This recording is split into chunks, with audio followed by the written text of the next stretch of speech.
When the phrase United States Navy is mentioned, a lot of images can come to mind.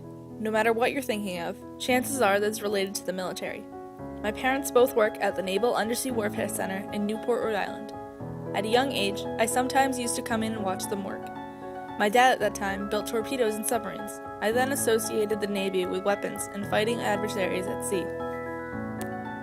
This summer, however, I came into work here as an intern, and I became aware of a problem concerning marine mammals and the military. Apparently, when the Navy would go out and test their weapons and sonar, animals were being affected.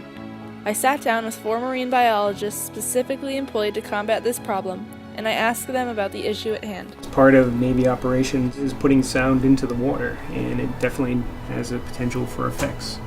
We've all been involved in doing these large-scale assessments of potential impacts of Navy activities, training and testing on the environment. The Navy really does use the best science available to make the estimates and try to do the analysis to get to what the potential effects are. We do a thorough biological analysis for all sorts of different tests that the Navy does. We have these numbers, these estimates that we're trying to come up with.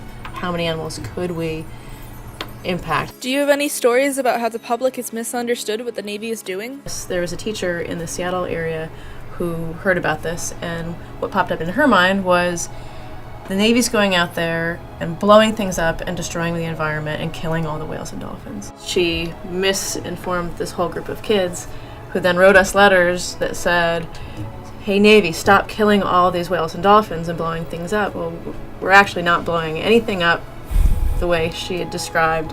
How does the Navy use sound in the water? The Navy uses sound for many different purposes. One of it is anti-submarine warfare.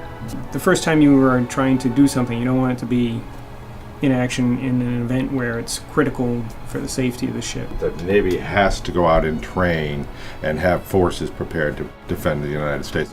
When I first started doing this back in the 90s, the attitude in the operational Navy was, we are the Navy.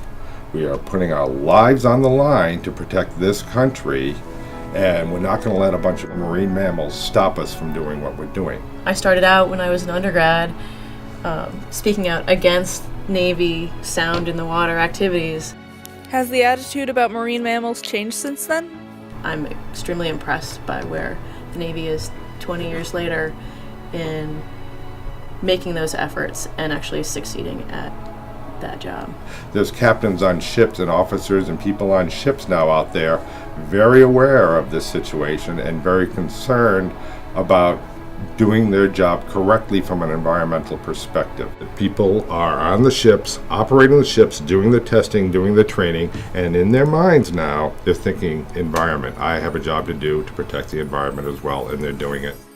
The Navy really does care about the environment, and that's shown through its employees and its efforts. The Navy's doing all it can to eliminate and reduce the effects of sonar on marine mammals through the development of new technologies with less impact on the environment, and by employing marine biologists to provide an accurate analysis of the mammals' activities and the effects of sonar on them.